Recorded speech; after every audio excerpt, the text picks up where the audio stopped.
And we're on. Ron, you know, late night from Willowdale, and I know it was a week ago we sent a video out, but so much is going on in the world, we had to do another video. So let's start. Everything's linked.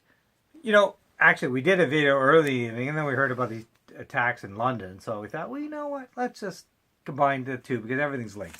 So first of all, let's talk about climate change and Trump's new policy withdrawing the U.S. from the Paris Accord. Frankly, that's much ado about nothing. Who cares? The world's not going to end. Not yet, anyways. But the world's not going to really end. And the actions by Trump aren't going to stall a lot of countries and a lot of companies and the states, cities from pursuing low carbon policies and green, clean technologies. The United States, despite Trump's actions, the United States will still be a leader in green, clean technology. And a lot of cities and states will still particularly California, will still be pursuing policies in this area. Trump said Pittsburgh, he was representing Pittsburgh, not Paris, which everyone laughed at, because Pittsburgh is the poster child, actually, for green, clean technology and innovation.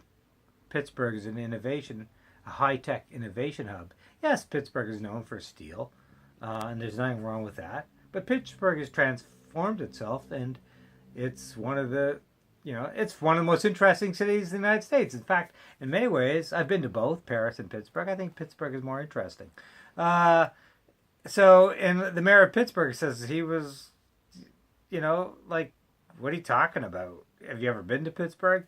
Pittsburgh is symbolic in the United States in terms of how they transformed themselves from an industrial, polluting economy to a high-tech, modern economy, and I don't think Trump has any conception of that. And it's not to say that people that worked in steel, and there's a lot of people still working steel, and we still need coal, because we need coal for steel. That's all good, but things march forward, okay? And the drama over Trump's announcement, like New York Times, Trump abandoning global climate accord. And of course, I like the New York Post, French toast. Well, it kind of was more French toast than anything else. The Paris Accord was probably not as tasty as French toast, but it was a bit of a sham. It was non-binding. It was symbolic. It was a great idea. It's what it was. It was just an idea. And everyone loved it. Al Gore bore, the biggest fraud. The biggest fraud of the environmental movement is Al Gore bore. I think he has a home in Nashville that's 4 times the size of the Rogers Center. I mean, he's a joke, right? I mean, he's a joke. He represents, to me, the environmental movement. David Suzuki types, they're all hypocrites. And they all went to Paris, and they all did lots of shopping, and came back with their $400,000 worth of Louis Vuitton. You get the picture, right? The carbon footprint of the Paris Accord was just stunning. So everyone gets the picture of that. Everyone knew it was a bit of a fraud. Nonetheless, is climate change a reality? Of course it's a reality. NASA, all the scientists, it's totally happened. We see it in southern Ontario. We see it in southern Quebec. We see the Lake Ontario as highest levels ever. We see the flooding in Montreal and Ottawa. Of course, the climate is changing. We're getting extreme weather. Doesn't mean hot weather. It just means extreme weird weather. This is the coldest early June and the coldest May that I can remember. Climate change is about extremes. It's not about just, higher temperatures, which of course we know are happening. But the bottom line is combating climate change is already happening. It's happening at local levels. It's happening at state levels. It's happening at city levels. California is a leader. It's teamed up with Ontario and Quebec. New York State's a leader. All this stuff is happening locally. What Trump does really doesn't matter. Uh, European countries are going in their own direction. China's stepping forward, one of the biggest emitter of pollution on the planet. But they're stepping forward, and they see a void. What's going on with Trump? See a void. They're stepping forward. The Chinese are stepping forward in so many ways. They got their One Belt, One Road project with Central Asia, and they're expanding their influence all over Central Asia and Europe. It's amazing. So the U.S. isolates itself somewhat. I frankly think that's a good thing. I think if the United States takes a step back in world affairs, I don't see that's a bad thing. Probably healthy for the globe. Let the European countries go forward. Let China go forward. Even Russia to an extent. Well, Russia's so screwed up. I don't see that happening anytime forward. But yeah, let the U.S. take a step back. But the U.S. is a diffuse place, so states and cities will do their own dealy, and combating and companies will do their own dealy. The classic is, Noam Chomsky used to always say, interests, ideology always follows interests, and so I say in this interest Trump ideology. Trump has this ideology. He's playing to his crazy basket of deplorables, this kind of silly base who believe the Earth is still flat and don't read much and don't think much. He's playing to that base.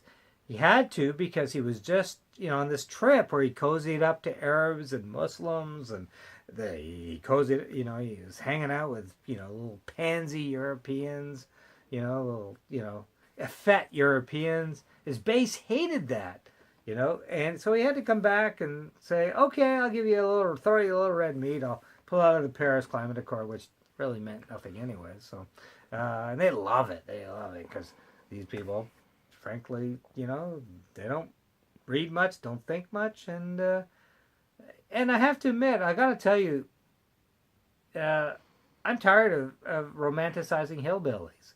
J.D. Vance had his book, and all that. And no, hillbillies are hillbillies, and they're stupid and they're ignorant, and it's terrible they have that kind of influence in the most powerful country in the world. The hillbillies didn't put man on the moon, didn't create the internet, didn't create, Thomas Edison and the Wright brothers weren't hillbillies. So the United States, yeah. I've rambled on a bit more about, but yeah, it's just the climate deniers and all that. Trump doesn't care either way. He'll only care when Mar-a-Lago starts to take on water. So, and South Florida is ground zero for climate change. I was there a couple of months ago. Sea level, salt water is already invading the Everglades. So eventually it'll invade Mar-a-Lago, and then maybe I'll get the message. Okay, but the bottom line is, market forces are determining policies on climate change. There's a lot of money in green, clean technologies. The United States is a leader. They'll continue to be a leader in this. Western Europe, China. So we're marching forward, and low carbon policies will continue to happen. And whatever Trump does doesn't really matter in many ways. So he is French toast. Well, I don't know what Comey... He might be French toast after what Comey says next week. We don't know. Unless he invokes executive privilege, which won't really matter anyways, because Comey's going to talk no matter what. And, yeah, Trump could be French toast. Canada is interesting on this. Because Canada is... Of all the countries in the G7... and in the OECD, the advanced economic countries, we are still a resource extraction economy. And still a minor part of our economy, but we're still... And we have to worry about getting oil to market, like pipelines, and we need to... so Trudeau has a thin needle to thread when it comes to the environment. We want to be carbon friendly. We want to be clean, green and clean and all that stuff, but we still have to get oil to market. So, and Trudeau has it's a tough one for him, and no other countries in the Western world face his dilemmas. I think that we need that pipeline, the Kinder Morgan pipeline. I think Trudeau should talk about executive privilege, invoke executive privilege to get that done. If the new BC government, however, takes form, says no, do it. It's in the national interest. Energy East is in the national interest. Keystone is in the national interest. As much as we want to have a green, clean Canada, we still have to get our oil to market. Oil's still a big part of our economy and the world economy. So you have to balance all of this out. And of course, I'm a big fan of green technology. And of course, Ontario is the poster child for how it's not done properly. Fuck. That's a whole different video.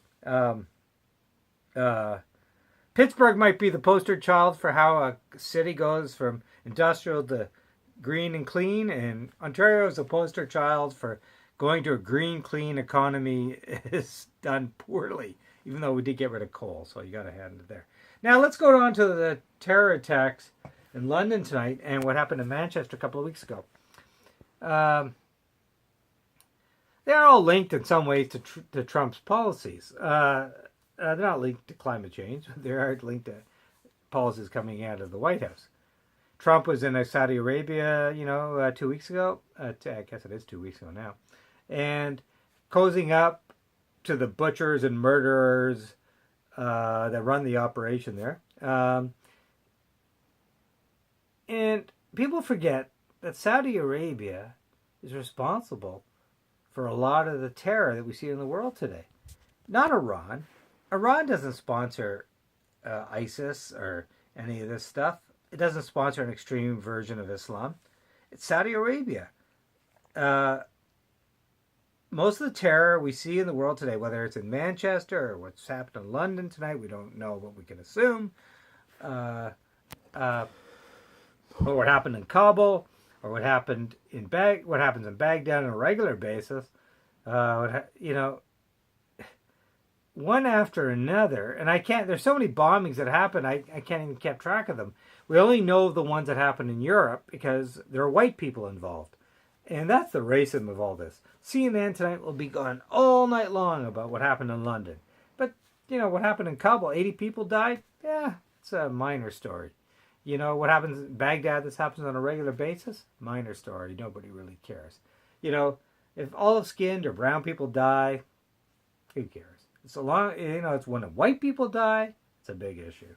And it goes to show you the racism in the world media. But I don't want to get on all of that, stuff. It's pretty evident. The bottom line is all the roads go back to Riyadh. Riyadh responsible for 9/11. Most of the hijackers came out of 9/11. And United States policy, a lot of this stuff that happens in Europe and what's happened in the U.S. comes from the policies initiated by the White House in coordination with the Saudis. When the Soviets invaded Afghanistan in '79, the CIA had started under the Carter administration, and I like Jimmy Carter. Under the Carter administration, biggest CIA operation ever. They blindly gave millions and millions of dollars to the Mujahideen. They're all whack job nutties. Gukben Hakdimar used to throw acid in women's faces if they weren't wearing the veil. They didn't care. They just defeat the Soviets in Afghanistan. Okay, we defeated the Soviets because they retreated. So we defeated the Soviets in Afghanistan. And there was a vacuum, basically. Actually, one of the more progressive governments Afghanistan ever had was under the Soviets. But yeah, we got rid of that. The Mujahideen morphed into the Taliban. The Taliban took control, and we know what happened there. They started, and then the Taliban morphed into ISIS through a variety of different means, all funded by the Saudis and indirectly the United States. And Ronald Reagan used to say that the Mujahideen were the equivalent to the founding fathers of the United States. And of course, a number of years later, they're flying planes into the World Trade Center. All this stuff, when I was thinking about this last 2 weeks ago, and people don't make the connections. Um, uh, Donald Trump cozying up to the Saudis. He's cozying up to people who encouraged flying of planes into the World Trade Center. You know, like he basically, like, these are, and what happened in London tonight, S6 dead, and what happened in Manchester. All routes, all things go back, whether it goes to North Africa or whatever, it all leads back to Saudi Arabia, because they fund all this crap. And they fund it through Pakistan, another American ally. It's all just a lie. And I'm thinking, okay, I'm not getting all conspiratorial because it's all true. And it was all go back to, you know, climate change, the Saudis, Trump administration policies. They're all going to backfire. Climate change is going forward in a positive way because interests Trump ideology, and it's going to continue to happen just because there's a lot of money to be made in making the world cleaner. In terms of the Saudis, this ignorant American policy, and of course Canada sells weapons to the Saudis too, that'll continue, and there's going to be more terror and more violence. And 10 minutes, Andrew. We're done. Okay, we're done. And it's time to end this video, but they're all kind of interlinked. Stupid policies make the world a nastier place. But when I saw what happened in London tonight, I thought, this all goes back to Saudi Arabia. Why are we having relations with the Saudis? You know, Iran has nothing to do with this. Iran is not a player in this. It's the Saudis. We should, as Canada, as a Canadian, we should open up our relations with Iran and stop our relations with Saudi. And in terms of climate change, we'll have to make our own choices. And I've rambled. This is a rambling video, but there's so much going on. You got to talk about it. Bye.